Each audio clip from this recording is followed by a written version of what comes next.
Hello everybody, welcome to episode 62 of the Berry Fun Yarns podcast. My name is Tanya and I'm coming to you today from southeast Minnesota, where my family and I run a fruit farm that specializes in Concord grapes and naturally dyed yarn. So thanks so much for coming. If you're new to the channel, thanks for checking the channel out. And if you are a returning viewer, thank you so very much for coming back. So it has been about 2 weeks, maybe a little less since I came to you last, but I actually have been knitting and crocheting up a storm. I had, I think when I came to you last, it was right after my birthday and my little weekend getaway, but I have just been wanting to knit on everything all of the time. And I find myself, and like sometimes I would choose knitting over sleeping, which probably isn't the best choice. But yeah, so it's been a lot of making going on. Other than that, not too much else to report. I do have some finished objects to share with you today, and I have some works in progress. So let's get right into the making. So the first thing I finished was a big finish, and that is my long sleeve Soldatna. So here it is in all its glory. So this is a crop. It was called the Soldatna crop originally, and it is a pattern by Caitlin Hunter, and it is meant to be a short sleeve cropped, more of a summer top, although it is a DK weight and it's stranded, so it is pretty thick. That being said, I did make one like that many years ago when the pattern first came out, but I wanted one that was a cozy sweatshirt, and this one fits the bill. This one I knit out of Berry Fun Yarns DK Tweed, and I believe the colors, I'm not sure if all these colors are still in the shop, but the purple I think is called Periwinkle. The seafoamy kind of main color here is Sea Glass. The pale pink is Tiny but Tough, and then the green is Swamp Moss. So it's 4 different colors, and I think it goes pretty quickly because of the fact that it's all over color work, so it's very interesting to knit. I will say, if you do choose to do this pattern, I've got hair on it already. I did wear it one day when it was really cold. If you do choose to make this pattern as a long sleeve, the circumference of the arm was actually perfect for me anyway, in the sense that I just knit straight until I got to the bottom, and then I decreased a bunch right before my ribbing. I will say I didn't do it this way, but you see this on the bottom, these little colorwork sections here are supposed to connect with the knit sections, and I didn't do my final decrease down until after I did the colorwork section. I would recommend you do your final decreases up a little higher before, because then it flows into the knit section a lot nicer. I couldn't be bothered to undo it. It wasn't that big of a deal. The other thing you could also do is you could just not do that colorwork section there. That's, I think, what is supposed to be kind of up at this section if you if the short sleeve kind of just ends here. So, but that'd be my recommendation. And I think I followed the pattern as far as needle size. I can't remember. I want to say it was a 4 and a 6 US or a 3 and a 5. I would have to double check, but my Ravelry pattern will be listed below. My pattern page, or my project page, that's what I was trying to say. But yeah, turned out lovely, and I like it a lot. I think that I can't remember what size I did, but I do know that I did a larger size for my arm circumference, because I always feel like the arms are just kind of too tight, and I wanted to make sure I had enough coziness in my arms. Okay, so my second finished objects this week is a pair of socks. It is my scrappy self-striping socks. These I made, if you've been here before, you will remember. Let me hold them up in all their glory. So what I did for these is I used the legs on both of them, I remembered, are leftovers from my 2023 Freckled Whimsy Advent countdown. So it was a 24 stripe Advent. The black I used for the cuff, heel, and toe are Plymouth Yarn's Happy Feet. And then the foot on both is several different Knit Picks Felici yarn in fingering weight. So I guess I've never talked about this before on here, but my sock pattern of sorts is, I just kind of call it a simple vanilla sock. It's usually what I do for everything that I make for socks, unless I pick out a particular pattern. But for everybody in my family except myself, I do a 64 stitch on a US 0 2mm. These are 60, which they were intended for me, but my oldest will be getting these, and they have pretty narrow feet like I do, so they fit them fine. But so 60 or 64, this one is 60. And then for this particular one, I did 2 rounds of the self-striping, and I did 1 round of the black. And then I just switched as I went down. I carried it down the leg. I made that the back part here because I did not do a jogless jog. So you can see where my stripes don't quite match up. So after that, I do a heel flap and gusset. For my family, a 2.5 inch heel flap seems to work pretty well. So that's what I do for everybody. Except for myself, my heel isn't quite so big, so I do a 2.25 inch heel flap. So if you're new to sock knitting and you're trying to get a better fit, like say you have a higher instep here, you might need to make your heel flap just a little bit longer, or if you have too much fabric in that instep spot, make your heel flap shorter. That will help. And then I decrease down every other round through the gusset here, where you can see the decreases. And then when I get to the toe, which is about, I think it's about 1.5 inches-ish from the end, I have a foot template that I use from the Fish Lips Kiss heel pattern. The directions are in there for that, how to measure your foot and all that jazz. But I use where she indicates you should start your toe on the pattern for each person. So each person, I actually think I have one. Here's my husband's. He needs a new one. Look at this, is his funky foot template. You can see it's been taped many times.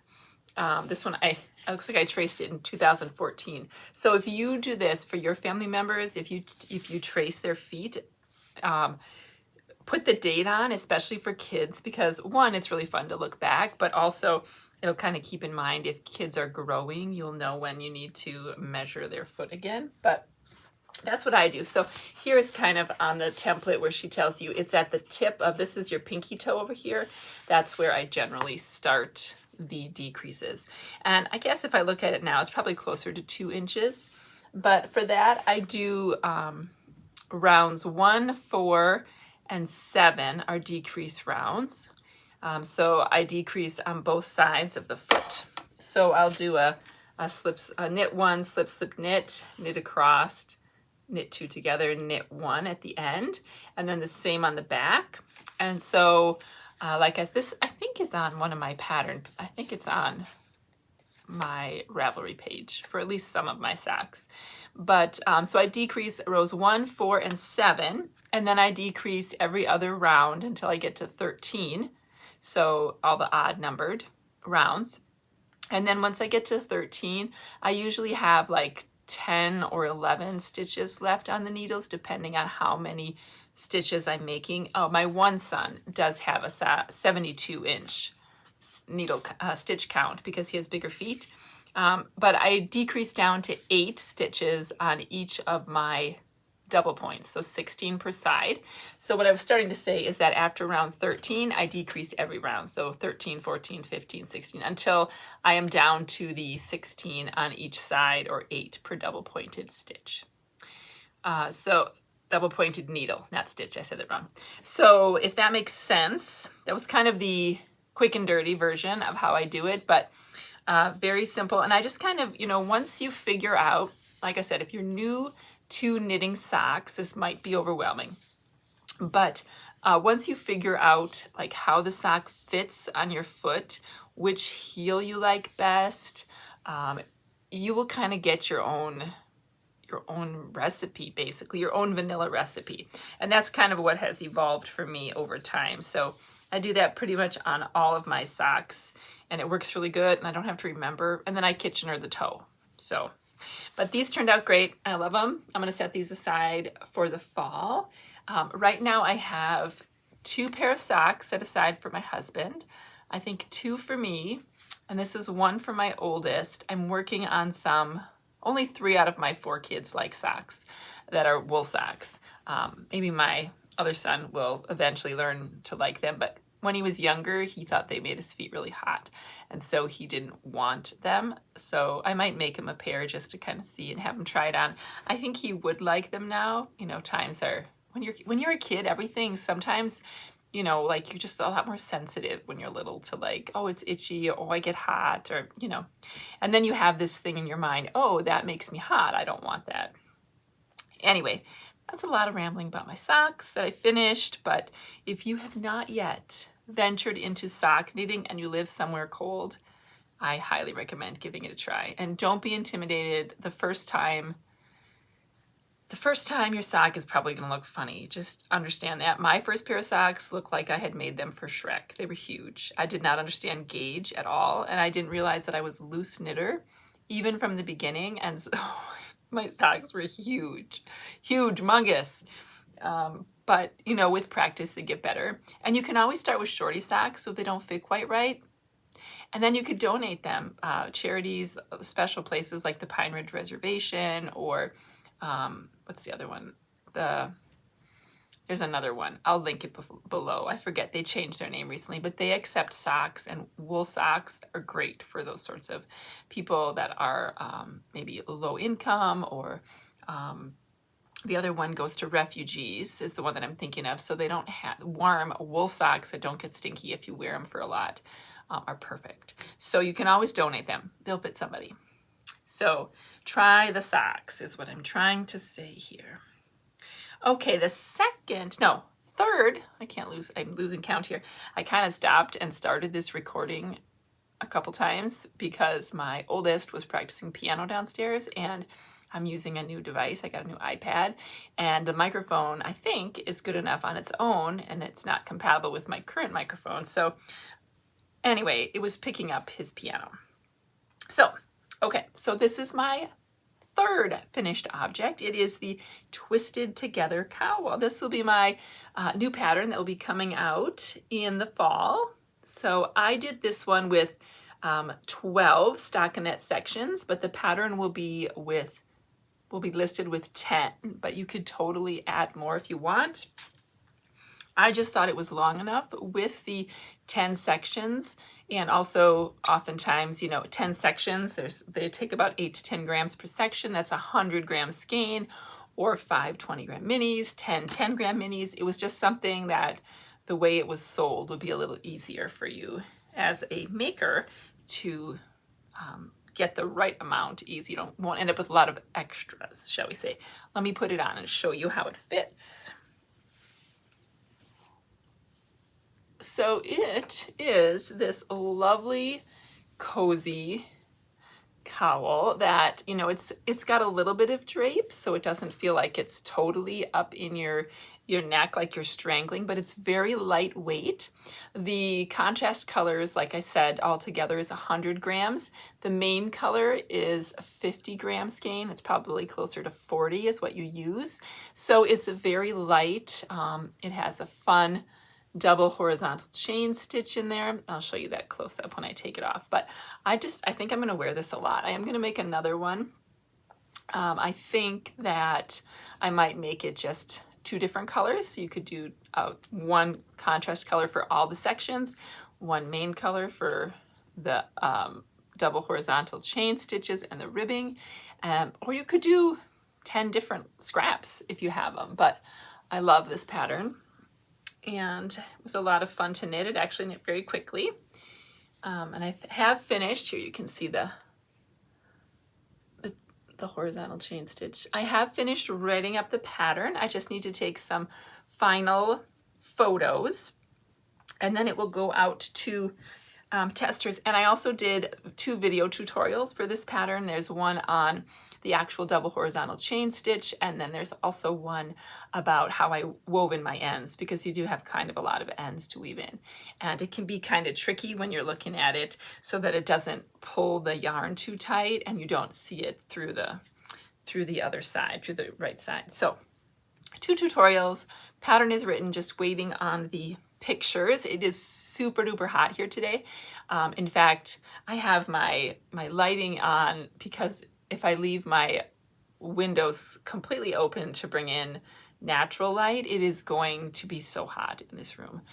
We have a heat advisory that's going right now with heat indexes of 105. So it's very humid and very warm. So I haven't been able to take photos of this outside because it's hot. Now I might try maybe in the next couple days, if the weather calms down a little bit, to get some photos. But I'm not in a super huge rush to get this out to test, because we do have some time, and I think I'm thinking probably it will come out in October, maybe end of September, we'll see. Thank you to those of you, by the way, who left a message in the last episode about helping me test this pattern. I was able to connect with 2 of you already, but 2 of you, the other 2, I sent a reply on the messages to ask you to send me a direct email at berryfunyarns@gmail.com. The comments on YouTube are great for having a little back and forth conversation, but I do all of my testing through email group messages, and so I do need your email to include you in the test.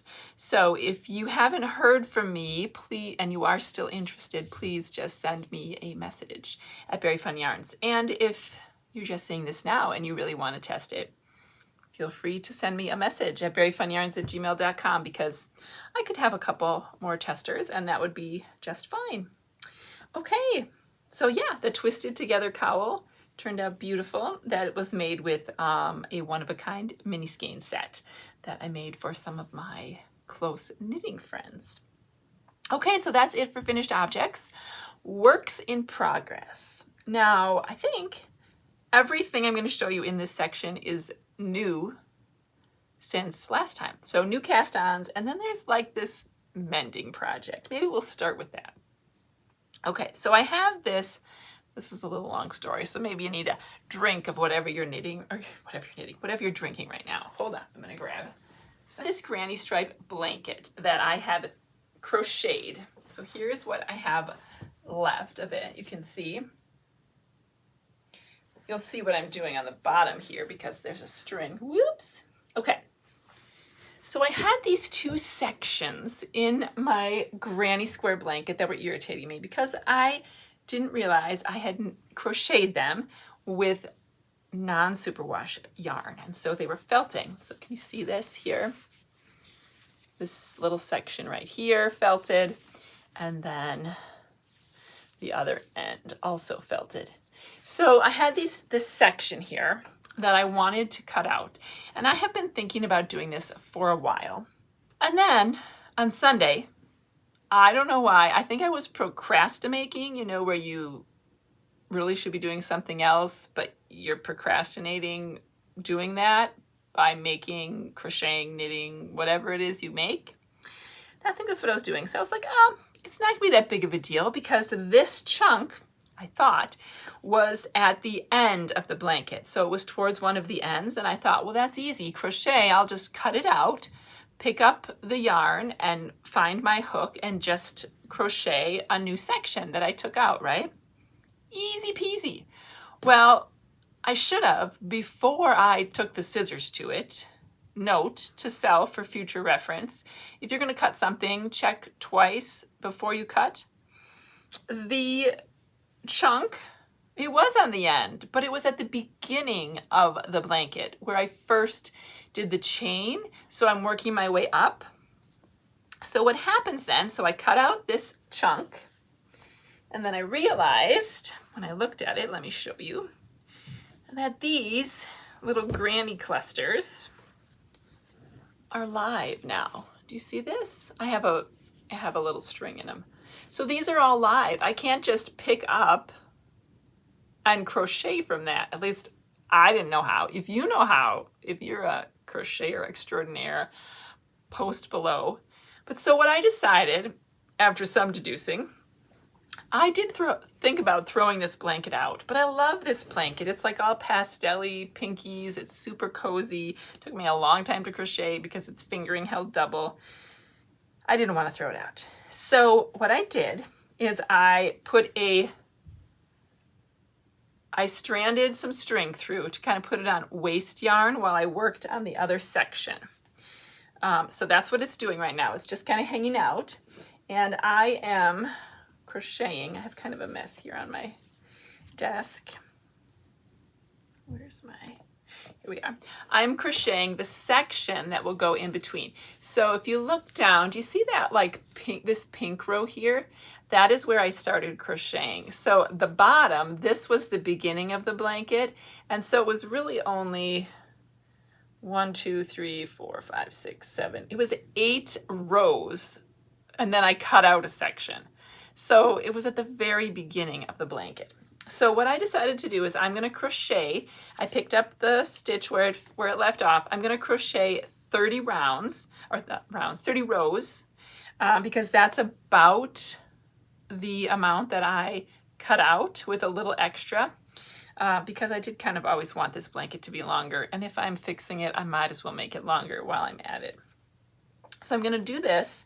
And then this is my plan, we'll see if it works. I'll report next episode because I think it should be done by then. When I get to combining it, I'm going to have to, I think, put my hook, this will be challenging, I might have to do a small hook, put my hook through this and strand the yarn through it to connect it. Now, I don't know if that's going to totally work, but I really hope it does. If you have any suggestions of a better way to connect it, please let me know in the comments below. But I tried Google searching and looking for all kinds of things, and I could not come up with anything better than that idea. So that is the plan for now. Blanket is on hold. I think I said I wanted to do about 30 rows, and I think I have about 20 done. So I would love to get it done by this weekend. I'm actually going away on a knitting retreat, which will be really fun. So that is my hot mess granny stripe mending project. And I can link to my project page for that below, but it probably, I don't know, I'll see about adding some details there about how I am doing the mending. Okay, so the next thing after I finished those socks, I cast on a new pair of socks because I have 2 pair of socks on the needles, but neither of them were calling to me. I wanted to cast on something new, as one does sometimes. And it's July, and I was watching Laura Penrose of, I think her Penrose Knits. I think her YouTube channel is just called Laura Penrose now. But she is a designer and content creator on YouTube. And she's doing a Vlogmas in July. So I was kind of in a Christmas mood. Plus I was catching up on some old Grocery Girls episodes, and it was like Christmas time. So I was like, oh, I kind of want to cast on something Christmassy. So I pulled this out. This is some Felici. Oop, it's upside down. It is called Buddy. I'm assuming after Elf. And the only thing I don't love about this is it's like an orangey red. Can you see that? It looks more orange. It's not red. So I'm a little bummed about that. But I cast it on doing the same technique I did before with the black in between. So 2 rounds of I started with 3, and then I decided I didn't like that. It was too big. So I went back to 2. So 2 rounds of the self-striping, 1 round of the black. This time though, I think I'm gonna do a heel in this like blue color. This color here, I thought it was white, but it's really more of like a frosty blue color. So these are gonna be for my husband. This will be pair number 3. So he should be good then after this. He has a birthday in November and then Christmas. So I was thinking I would give him 1 pair just when it gets cold, 1 pair for his birthday, and 1 pair for Christmas. So this one will probably be for his birthday because his birthday is right around Thanksgiving and then he can wear it. He actually stole a pair of my scrappy Christmas socks that I made for myself a long time ago. And they were slightly big for me, but I didn't think he would wear them because they're kind of vibrant. I mean, they're scrappy red and green socks, but he loves them. He even wears them when it's not Christmas season. So I thought, well, I'm going to make him his own true Christmas socks. So these are for him. So these are 64 stitches. I think I did a knit 2, purl 2 ribbing. US 0, 2mm double points. I use the Knit Pick Sunstruck usually. These have kind of been my treadmill knitting the last couple days since I cast them on because I don't know, I like to knit on the treadmill lately, unless I'm walking really fast and it's not safe. But those are the Christmas stripy socks. And then the last thing I cast on is a new sweater. This sweater is called the, let me see a picture, the Novice Cardigan Mohair Edition. My printer did not print very good when it went through, but it's just a simple cardigan. I think for this pattern, she's actually holding 2 strands of a lace weight mohair together. I am actually holding 1 strand of mohair and 1 strand of fingering. And I am using the luxurious Very Fun Yarns Angel Fingering, which is alpaca, 70% baby alpaca, 20% silk, 10% cashmere, 437 yards. So this is Grapey Grape. And I'm holding it with this, which is Periwinkle. It's kind of like purple, but with pink undertones. And I'm going to take this with me on my retreat this weekend. I am not yet done with the yoke, but I only cast this on like 2 days ago. So this is how far I am. This is the bit that sits over your neck like this. And then there is a button band that I will do at the end. But you can see it. It's just a very light purpley gray color with pink undertones, but it's I wish you could feel it because it's a very soft, luxurious feel. And I just wanted something pretty neutral just to kind of throw over and go with, like in the winter when you needed a little something, but not too much, or in the summer even when it was like a cool evening. So I thought this would be perfect. I will say that my swatch lied to me. I did do a swatch. I was really good about it. So this pattern recommends US 4 for the ribbing and a US 6, which is a 3.5mm and a 4mm for the main body. And you're supposed to get 21 stitches for 4 inches. And I've knit petite knit patterns before, and I usually have to go down 2 needle sizes. So I started with a 4 for my main section to check the gauge when I made my gauge swatch, and it was way too loose. It just didn't look right. So then I went down to a 2 because it was so loose, which sounds crazy, doesn't it? It sounds crazy. A 2. Who knits fingering and mohair held with a 2? But I thought I was getting gauge when I tested it. I was getting pretty close to the 21 stitches. So I cast on with a 1. I went down 1 because the ribbing is supposed to be slightly smaller. And I started with the 2, but then as this is what I like to do when I'm unsure 100% of my gauge, or even if I am, gauge swatches, they can lie sometimes because, even though I did, a chunk about this big, they're not the same as a big, huge garment, so things sometimes just aren't the same. So I was kind of testing or measuring my gauge as I was going down, and I realized as I got farther, just last night, I was like, this is, I'm getting more like 24 stitches. It's tighter, 24 stitches over 4 inches instead of 21. So at first I thought, well, maybe I could just, because I did like I liked how it looked. So I thought, well, maybe I could, pick a different size, but it would be, the stitch count numbers were going to be a lot different when I did the math. So I just decided to go up to a 3, and the jury is still out as to whether or not that will be the correct gauge, but I really am hoping it is. I'm going to wait a little bit. Now, you might say, well, it's supposed to be blocked, right? So maybe it will stretch a little bit.